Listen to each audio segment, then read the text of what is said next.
दोस्तों नमस्कार। कल मैंने आपको एक खबर बताई थी माइक ऑफ करने को लेकर कि पहले क्या देखने को मिलता था। जब विपक्ष अपनी बात रखता था किसी सही टॉपिक पे तो उसका माइक बंद कर दिया जाता था। ऐसे इल्जाम संसद के ऊपर लगते हुए दिखाई दे रहे थे विपक्ष की तरफ से। आज एक बार फिर देखने को मिल रहा है जब राहुल गांधी नीट पेपर को लेकर भाषण संसद के अंदर देते हुए नजर आए, उनका माइक बंद कर दिया गया। और सबसे इत्तेफाक की बात क्या है पता है? इससे पहले राहुल गांधी भाषण देते वहां पर ओम बिरला ने यह बता दिया कि हम माइक ऑफ नहीं करते। एक तरफ ओम बिरला ये बताने की कोशिश कर रहे हैं कि माइक का कोई भी बटन हमारे हाथ में नहीं है, यहां पे कोई भी ऐसा बटन नहीं कि मैं आपका माइक बंद कर दूं। और कुछ ही सेकंड बाद राहुल गांधी का माइक बंद हो जाता है। और सिर्फ राहुल गांधी के साथ दोस्तों नहीं, चलिए मान सकते हैं इत्तेफाक हो सकता है, राहुल गांधी के साथ हो सकता है, मल्लिकार्जुन खड़गे के साथ भी यही होता हुआ दिखाई दिया। मल्लिकार्जुन खड़गे भी नीट पेपर को लेकर संसद में बयान देते हुए नजर आ रहे थे, उस बीच उनका माइक बंद हो गया। तो दो लोगों का माइक बंद किया गया, एक ही पार्टी के थे, एक ही टॉपिक पे बात कर रहे थे। तो इसे क्या समझा जाएगा? क्या ये इत्तेफाक था या फिर जानबूझ के हुआ? या संसद में माना जा सकता है कि जब भी विपक्ष बात करता है तभी माइक अपने आप बंद हो जाता है? क्या ऐसा हो सकता है? कांग्रेस की सुप्रिया शिनेक जो कि स्पोक्स पर्सन है, इसे लेकर आवाज उठाते हुए दिखाई दे रही है। कांग्रेस लगातार सवाल उठा रही है। अपने पेज से भी कांग्रेस ने दोनों वीडियो मल्लिकार्जुन खड़गे की और राहुल गांधी की शेयर की। आपके सामने रखना चाहूंगा क्या कहते हुए ओम बिरला दिखाई दिए, उस पर ध्यान दीजिएगा दोस्तों कि हमारे पास ऐसा कोई भी बटन नहीं है जिससे हम आपका माइक बंद कर सके, लेकिन माइक बंद हो जाता है। जहां एक तरफ ओम बिरला ये बताने की कोशिश कर रहे हैं, कुछ ही सेकंड बाद देखने को मिलता है कि राहुल गांधी भाषण दे रहे हैं लेकिन आवाज नहीं सुनाई दे रही। माइक मैं बंद नहीं करता हूं, पूर्व में भी आपको व्यवस्था दी थी, यहाँ कोई बटन नहीं होता। सर माइक तो दे दीजिए। मैं आपको पूर्व में बता चुका हूं कि आप विषय राष्ट्रपति के भाषण में रखें। अभी आपका सर, कोई हम रिकॉर्ड में नहीं जाएगा, इसलिए मेरा आग्रह है।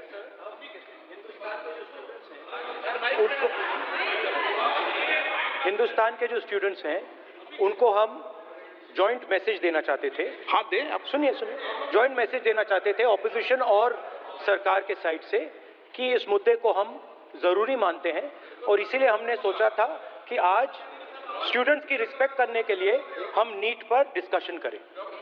ठीक है, आप डेडिकेटेड डिस्कशन। अब बात यह है कि दो फोर्सेस हैं, एक तरफ नहीं माने प्लीज। ओके, सभा पटल पर जब लोग देश में परेशानी होती है, आज स्टूडेंट्स बहुत परेशान है। नीट का एग्जामिनेशन बार बार 7 साल में 70 बार पेपर लीक होता है। I do not तो क्या है 7 साल में 70? I am not getting no. Leader of the opposition is expected to confine to the issue. No, sorry, please. Rahul Gandhi के साथ भी यही देखने को मिला, मल्लिकार्जुन खड़गे के साथ भी देखने को यही मिला कि माइक बंद कर दिया गया और दोनों को बात करने का मौका नहीं मिला, अपनी बात रखने का मौका नहीं मिला। ये बात किसके लिए हो रही थी? देश के स्टूडेंट्स के लिए हो रही थी, देश के भविष्य के लिए हो रही थी। नीट पेपर जो बार बार लीक होता रहता है उसे लेकर हो रही थी। लेकिन क्या संसद में विपक्ष को आवाज उठाने का अधिकार नहीं है? क्या देश के लिए बात करने का अधिकार विपक्ष के पास नहीं है? और अगर ऐसे टॉपिक नहीं उठाएगा विपक्ष तो किस तरीके के टॉपिक उठाएगा, मैं जानना चाहूंगा। जिस तरीके से बताने की कोशिश की जा रही थी कि आपका ये जो बयान है वो रिकॉर्ड में नहीं रखा जाएगा, आपने सुना होगा दोस्तों। हम रिकॉर्ड में नहीं जाएगा, इसलिए मेरा आग्रह है। क्या है 7 साल में 70? क्या ये टॉपिक देश के बाहर का था? क्या ऐसे टॉपिक पे बात नहीं होना चाहिए? क्या जो छात्र हैं उनके भविष्य के साथ कोई भी खिलवाड़ करता रहेगा और संसद में आवाज नहीं उठानी चाहिए विपक्ष को? या फिर ये डर था कि अगर ऐसे टॉपिक उठाए जाएंगे विपक्ष की तरफ से तो कहीं ना कहीं विपक्ष की तरफ लोग जाते हुए दिखाई देंगे, कांग्रेस की तरफ लोग जाते हुए दिखाई देंगे, इंडिया अलायंस की तरफ लोग जाते हुए दिखाई देंगे और लोगों को समझ में आएगा कौन उनकी बातें कर रहा है, कौन उनके हक की आवाज उठा रहा है संसद के अंदर। इस वजह से माइक बंद कर दिया गया कि ना ही आवाज उठेगी, ना ही लोगों के पास जाएगी और ना ही लोग आपके सपोर्ट में आएंगे। क्या ये रीजन था? क्योंकि एक दिन में दो लोगों का अचानक से माइक बंद हो जाना, एक ही टॉपिक पे जब बात कर रहे हो, तो क्या ये गलती से हुआ, वो भी संसद जैसी जगह पे? सोचने वाली बात है दोस्तों। इससे पहले विपक्ष ये इल्जाम लगाता हुआ दिखाई दिया था कि हम जब बात करते हैं, कल मैंने आपको राहुल गांधी की दोस्तों एक पुरानी वीडियो दिखाई थी जहां पर राहुल गांधी के बयान में राहुल गांधी ही गायब थे। अखिलेश यादव ने भी एक बयान दिया था कि इस बार संसद जब चले तो कम से कम सबको एक नजर से देखिएगा, विपक्ष के लोगों चाहे फिर सत्ता पक्ष के लोग।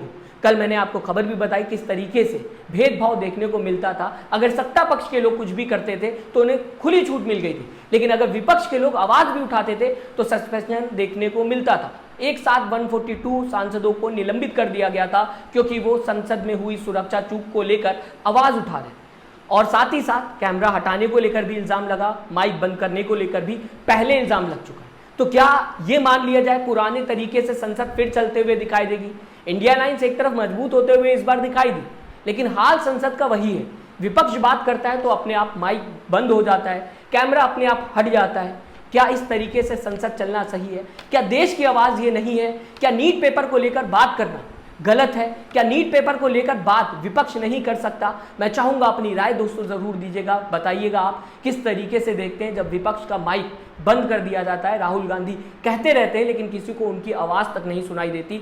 ये आवाज किसकी थी? देश के उन बच्चों की थी जिनका पेपर लीक होता हुआ दिखाई देता है। नीट जो एग्जाम दे रहे थे उनके लिए आवाज ये थी, साथ ही साथ यूजीसी नेट के बच्चे जिनका पेपर रद्द करा दिया गया उनके लिए ये आवाज थी, और बाकी जितने भी बच्चे जो कंपटीशन में बैठते हैं जिनका पेपर लीक होता हुआ दिखाई देता है, एग्जाम रद्द होता हुआ दिखाई दे रहा है, उनके लिए राहुल गांधी की आवाज थी। राहुल गांधी उनको सपोर्ट करने की कोशिश कर रहे थे जिनका पेपर लीक हो जाता है या फिर उनका एग्जाम रद्द हो जाता है, कि संसद के लोग आपके साथ है, सत्ता में हो चाहे विपक्ष में हो, हर कोई आपके साथ खड़ा है। लेकिन देखने को क्या मिला? माइक बंद कर दिया गया।